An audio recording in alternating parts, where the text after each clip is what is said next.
वडोदरा की लक्ष्मीपुरा कैनाल से ये खबर सामने आ रही है, जहां पर 11वीं कक्षा में पढ़ने वाले एक छात्र की मौत हो गई है।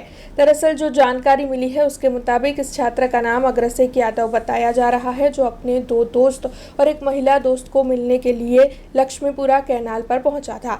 हालांकि जब दोस्तों ने अग्रसेक को वहां पर मिलने के लिए बुलाया तो तब से पहले तो वो झिझका था, क्योंकि उसके इम्तिहान चल रहे थे, लेकिन बाद में वो अपने दोस्तों से मिलने के लिए वहां पर पहुंचा था।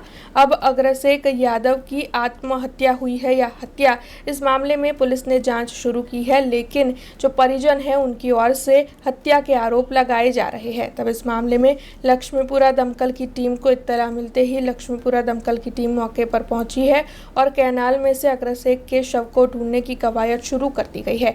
हालांकि आपको बता दें कि कैनाल के पास से अग्रसेक के चप्पल और मोबाइल पाए गए हैं। तब इस मामले में परिजन हत्या के आरोप लगा रहे हैं। અંકોડિયા કેનાલમાં એક છોકરો પડેલો છે, એવો કંટ્રોલમાંથી વડી ફાયર સ્ટેશન કોલ મળતો તે સવારના ટાઈમમાં કોલ મળ્યો એટલે તાત્કાલિક ઘટના સ્થળ પર આવી જોઈ અને એમના પરિવાર હતા, એમના પરિવારને પૂછ્યું કે છોકરો હકીકત પડેલો છે કે નહીં પડેલો. એમને કીધું કે હા છોકરો પડેલો છે. તે બોટ ઉતારી અને હાલમાં કામગીરી રેસ્ક્યુની ચાલુ છે. હા, એ અત્યારે અમને જાણ નહીં, પણ અત્યારે અમે આવીને તાત્કાલિક કામગીરી ચાલુ કરી દીધેલી છે.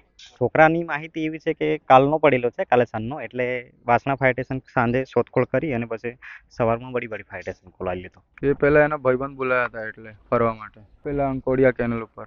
કાલે સવારમાં બપોરે અગ્રસેક યાદવ ઉર્ફ અમન, એ 19-18 લગભગ છે. એમાં એક છોકરી પણ છે એના જોડે, અને એ પહેલા દિવસે પણ બોલાયા હતા એના પહેલા, પણ એ નહીં આવ્યા. પછી બીજા દિવસે એ બોલાયા કાલે, તો એ આવી ગયા ને પછી ગયા નહીં ઘેર. મને 2 વાગ્યા લઈને ખબર પડી.